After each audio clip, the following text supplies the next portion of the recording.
everybody. Welcome back to the podcast Raya Affairs. I'm Francia Morales. I'm your host, as well as the editor-in-chief of the research and analysis team here at Raya. And Raya is a youth-led international think tank that translates the abstract world of international affairs by simplifying rather than generalizing.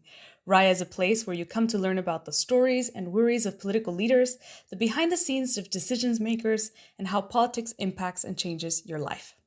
This is Raya Affairs, filling you in wherever you are. As we always do in all of our episodes, I have to give a really quick disclaimer that expressed opinions in this episode are welcome, even if they are not a direct reflection of our company, as we specialize in unbiased writing. And you can find all of these writings in rayagroup.org. In today's episode, we'll be focusing on Narendra Modi, the Prime Minister of India, with Chiara Leorato, one of our interns this term. Chiara, would you like to introduce yourself? Hi, Francia. Thank you very much for the introduction. I am Chiara Leorato. I'm a student of international relations, doing my master's right now in the Sant'Anna School of Advanced Studies in Italy. And I'm an intern with Raya, and since this January, I started analyzing and writing articles for Raya, and I'm very excited to be here in this podcast with you. Very nice. Thank you so much for your introduction. So, Chiara, I hope that you saw during your preparation that we do a bit of an icebreaker before we begin, just to kind of get you used to talking a bit in the podcast and you don't feel so nervous about the harder questions. So we like to do a bit of an intro question, which is probably everyone's most heard question. But if you could choose, could you tell us which leader, either dead or alive, who has impacted the world, would you want to have a conversation or a dinner with? Okay, so this could be a little bit biased because I'm Italian, but if I had a chance, I would pick Andreotti, which is a leader of like the First Republic, so in the 60s, from the 60s till the 80s in Italy, which had really important relations with the US during the Cold War, and Italy being a so difficult country because of the important ties it had with the Communist Party, but at the same time being for 30 years governed by a conservative party. Had important ties with the US, and he was with strange relations with both terrorists and mafia groups, but he was never found guilty. So I would love to have dinner with him and just ask what happened in this country for 30 years. Very nice. That's a very interesting answer. I'm always happy when people choose someone from their own country because you get to find out a little bit of the lore that I think people will have when they're closer to a political situation than when they're outside of the country. Very interesting answer, Chiara. Now that you've had good practice, we can move on to the more difficult questions. So you recently wrote an article about Modi, who is facing elections this year. And I'm just going to ask you a bit of questions about your article so you can maybe tell our listeners a bit more about it. And then maybe, hopefully, they'll be inclined to go read it. So, elections are happening in India. India is the biggest democracy on earth. They have about 1.4 billion people, and some interesting things have been happening over the past decade now. So, what is the situation looking like on the ground right now for Indian elections? Who are the parties? Who's running? Who's maybe not running? And who is set to win, do you think? Well, there is the big favorite one, so the Bharatiya Janata Party, which is Modi's party, that is in charge till 2014, so already a decade, which is prospected to win the elections. Most of the polls depict the BJP as the most probable winner of the election. And on the other hand, other 28 parties, so a real huge number of parties, united into a coalition which is called the Indian National Developmental Inclusive Alliance. And they united together in order to contrast the BJP and the Modi in general. But it is really difficult for me to say who between the two can be really the favorite in this next elections. What we can say is that recently the BJP has won in two states, the Rajasthan and the Chhattisgarh, which were traditionally led by the Congress Party, and the Congress Party is another party that probably will not have this much success in this year's elections, because it is the most traditional party of India, the one of Nehru. And it had governed India for the second half of the 20th century, but now is internally divided and weakened by a lot of accuse of dynasty, nepotism, and corruption. So it has lost a lot of legitimacy and support throughout India, and the support has been gained by the BJP. We just have to wait for the election to understand whether this India coalition will be able to contrast the BJP and Modi on things like the employment or the media freedom or the social tensions. But so far, this coalition seems really variegated, not to say with an unclear political agenda. And the most encouraging part for this coalition is that they were not able to find a political leader that could contrast Modi on a political level. Wow, that's so interesting, and I think that we see that pattern sometimes in national politics with a figure that's as strong as Modi. When opposition parties try to band together, it doesn't necessarily mean that all of the opposition parties agree with each other about how to oppose the incumbent. So, in the likely case that Modi wins a third term, this would mark his 10th year in power, which is not uncommon in India to have long tenures, but uh, this would mark his 10th year. In the case that he wins a third term, do you believe that there's a possibility for the India coalition to at least gain any significant power in parliament? And would this be a constraint for Modi going forward? Well, this is really, really difficult to say because it depends a lot on how the election will go. And especially in the last decade worldwide, it is really difficult to predict how election will go. But we do can pay attention to both the recent polls and the recent polls saying that the BJP is like so much seen as the winner. It is really difficult to see a significant power in the hand of the India coalition, because polls say that for the 80% of people, the BJP is the most favorable one. And in the other end, instead, we could look at how the voting system is structured to understand how the election could go. And in India, there is a simple majority voting, meaning that the person that gains the more votes just becomes elected. So it depends a lot on the sustain that the coalition or the BJP have in different electoral zones. And the situation so far is that if we look at the different states of the Indian Federation, almost half of them are governed by the BJP. So if the India coalition can have a power, it's gonna be for sure a minority one. I cannot say how much, but if it can, just a minority one, because of the combination of the voting system and the situation on the ground so far. Wow, thank you.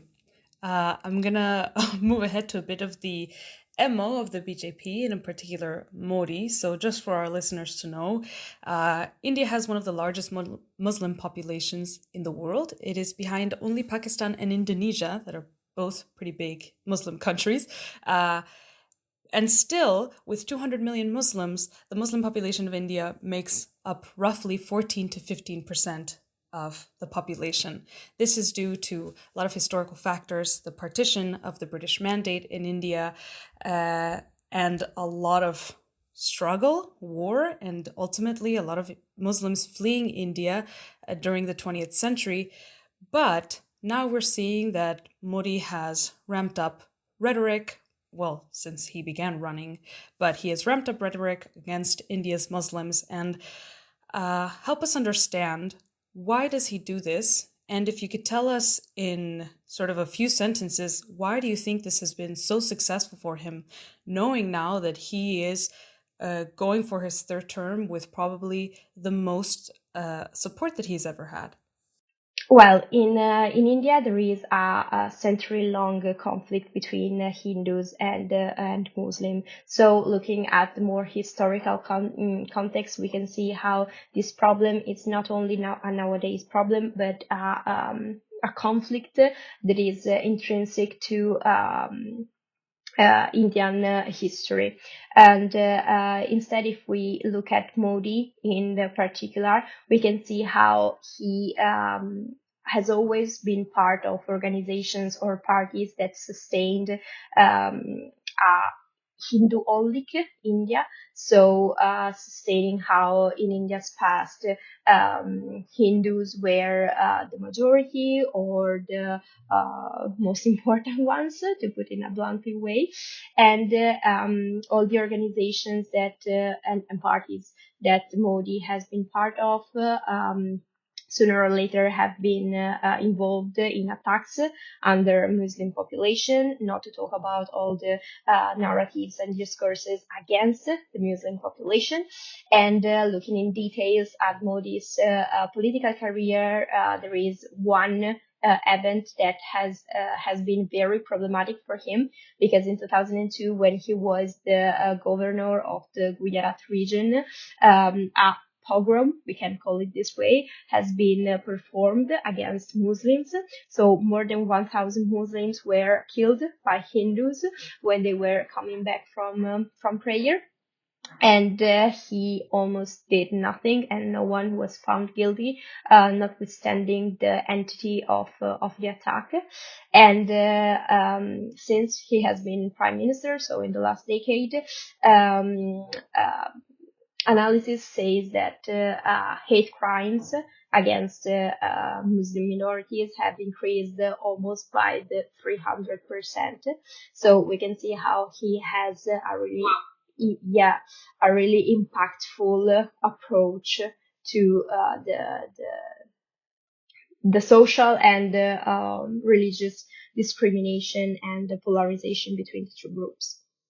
But I feel like there's no right way to approach a question to say, can this be fixed or can it not be fixed, knowing the depth of the issue and how far back it goes, and the idea that the last time that you had resentments to this level, you had a quite literal war that created a whole new state that both Hindus and Muslims had to be running away from. So you had a mass migration of Hindus from Pakistan and then a mass migration of Muslims from India into Pakistan. And so I wish there were a better way to approach the topic and say, okay, what's our hope for the future? But we can only hope that the court sustain the constitutional rights of all Indians.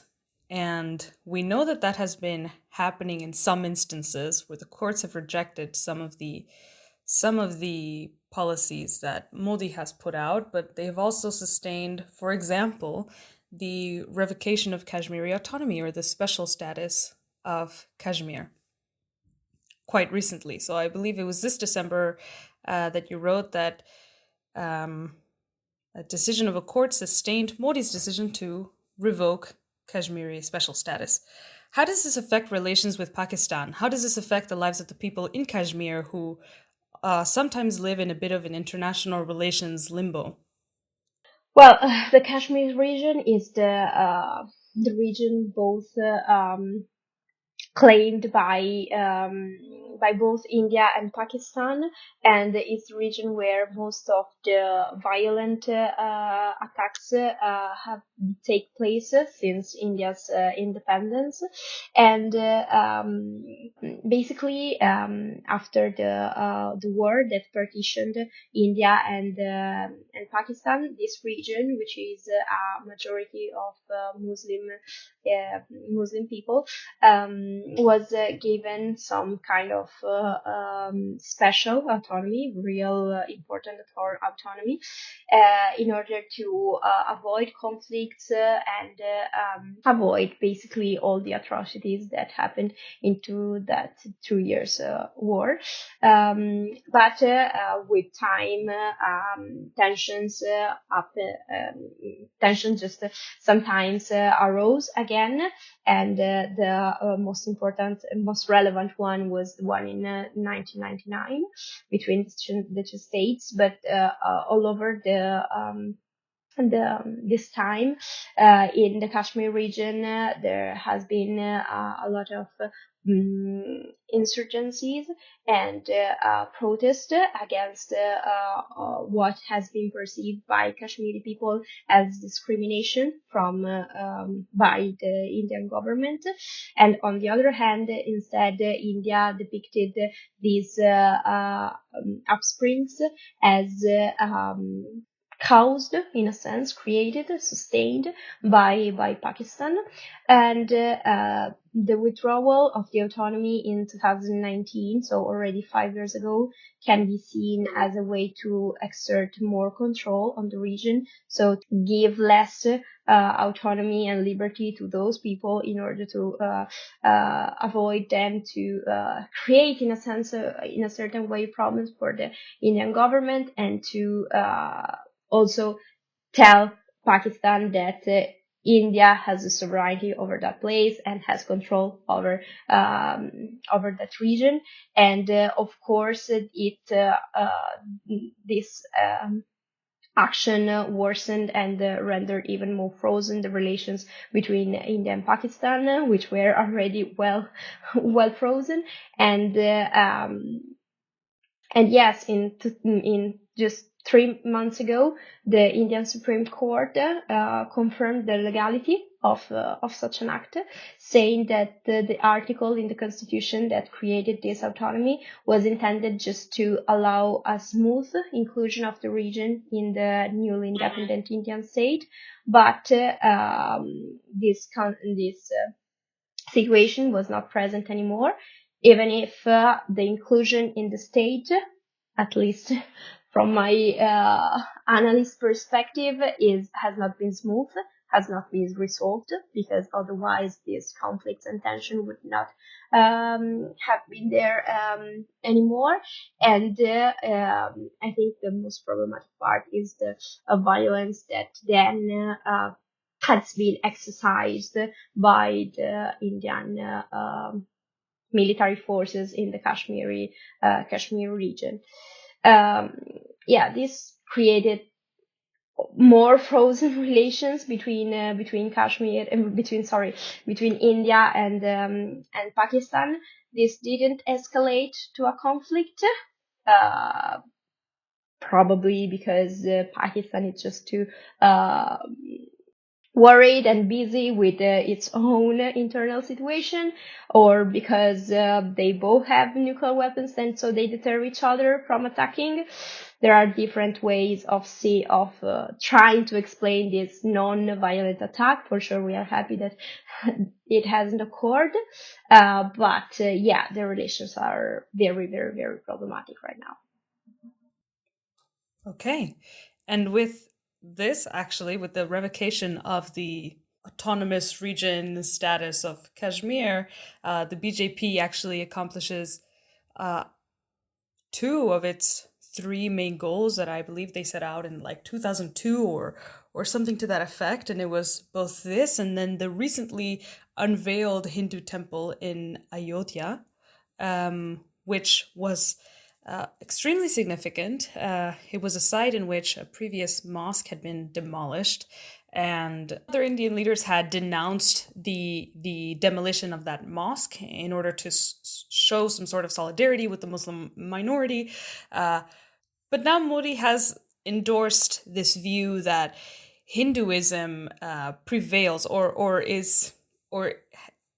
predates and therefore is superior to Islam in India, right? So, do you believe that there is any possibility that Modi will use his third term, sort of a more concrete amalgamation of power, to accomplish the third goal, which is, I believe, to create a unified civil code with no exceptions for Muslims? I know that in India, Muslims have separate laws or regulations regarding marriage and things like that. So, do you think that he will further erase this difference, not in a search for a secular Indian state, but a search for sort of a Hindu nationalist or Hindu supremacist India?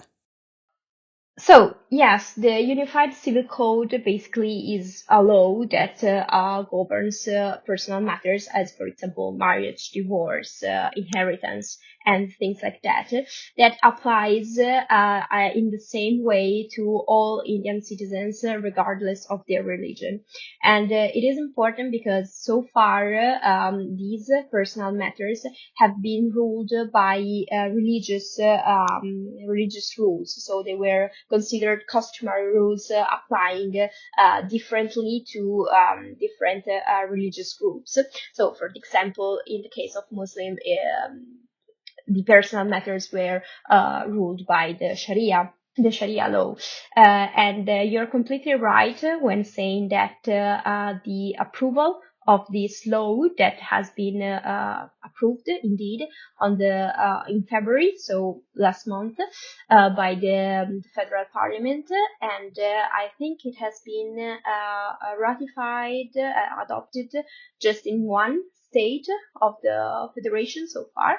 But yeah, it is part of a broader agenda of Modi to create a Hindu supremacist India, because by creating unified rules among all the population, basically Modi is rendering impossible to Muslim people to respect the Sharia law, and so they have to adapt to what in practice are the rules for Hindu and for other religious groups. And actually, I think that this unified civil code will create a lot of debates, because on the one hand, it creates, it gives more rights to children and to women, because, for example, sets a minimal age for wedding, and abolish the polygamy, and gives equal rights to daughters and sons, so for every citizen of India. But in the other hand, it does limit the freedom of religion and of life of Muslim people. So on the one hand, we have women's rights and children's rights, while on the other hand we have the freedom of religion, and both of them are human rights. So it's really difficult to assess how much this is going to benefit this part of the population, and how much instead this is going to ruin our already very inclined equilibrium in India. Wow, wow, that's so interesting, and that seems to be a lot of our debate, right? I know that in universities and all of these things, we have a lot of ongoing debate as to what extent do we enforce equality, or enforce our interpretation of equality and of the world. And this is certainly a liberal value of everyone getting treated the same, that might not equate for every single group or thought, um, that might believe that there are simply roles to be played in society, So this is very interesting. I think that it'll be interesting to see if states ratify it. I'm not entirely sure how ratification works in India, so I'm not sure if the law can then expire if not enough states ratify it. I know that that's how it works in the United States, at least, but we'll see. And it is very interesting that it seems that Modi and his party have been entirely successful in all of the policies that they've been wanting to pass. And at the same time, they have been able to do so with pretty steady, high economic growth. I know that right before the pandemic, this economic growth slumped. And then, of course, during the pandemic, it plummeted. But we see some high numbers now again. So, to finalize this episode, Kiara, I have one last question, which should be the most important to our listeners. Uh, how is the internal politics of India relevant to international relations? How do these movements or developments have an impact outside of Indian borders? This can be either regional or broadly global. Well, yes, these events have an impact also in India's foreign relations. Not to mention the relation with Pakistan, which we already went through, and so it's really way clear how the treatment of Muslim people has a role in its foreign policy, and this increasingly harsh treatment um, could, on the one hand, establish control and supremacy of Hindu people over Muslim. So, like, in a sense, in a very negative sense, resolve the social tension between the two groups. Or, in the other hand, the opposite can happen. So, conflict and tension can be exacerbated and so end up in an internal conflict. And since India is the most populated country in the world nowadays, this would for sure have an impact, at least in the neighboring states, in terms of movement of people, in terms of spreading of tensions, and given the entity of the Indian state, it could have an impact not only in the neighboring states but in the broader region, and probably also to Europe. Europe so far has slightly criticized Modi for his attacks to human rights, but these were only critics by words, so no effective change into the relation with India has been performed by the EU. Rather, in 2023, the EU tried to create a new trade corridor with India. So economically, we are sustaining still India, notwithstanding that we know the violations of human rights that are performed against the against the Muslim population, and these critics has come mainly from Europe and the more liberal countries, while for other countries, as for example Russia, this has almost no relevance, and Russia has really strict relations with India, mainly based on the selling of oil and selling of weapons. And at the same time, it's of course very unlikely that Putin would criticize the violation of human rights, especially against Muslim people, because I mean, let's look at what happened in Chechnya in the last 30 years. So, yes, the internal situation can, at least in theory, have an impact on the regional situation of Asia, and in case of an exacerbation of internal conflict, also in the broader area to China and to Europe. But so far, the situation at least seems under control. let's see how the election goes and what will happen afterwards. And on the matter of critics, it's only rhetoric from the liberal states, but nothing tangible. I see, and yes, I mean, to qualify what you're saying, we have also seen some criticism from. I believe there's a, oh, I forget the name now of the organization, but it's a Council of Arab States, and I believe there are quite a few number of Muslim states in that organization, and they have made criticisms of Modi and saying, you know, you must basically cease and desist your treatment of Indian Muslim citizens. And at the same time, we know that Modi is, let's say, economically popular with, in particular, the Gulf countries. I think it was in the UAE where he just unveiled a temple and he was invited to come. And this just speaks to the grand importance that India is amassing at the moment, because we expect, obviously, as you said, we don't really expect criticism from countries such as China or Russia, who also have their own qualms or reservations about their own Muslim population.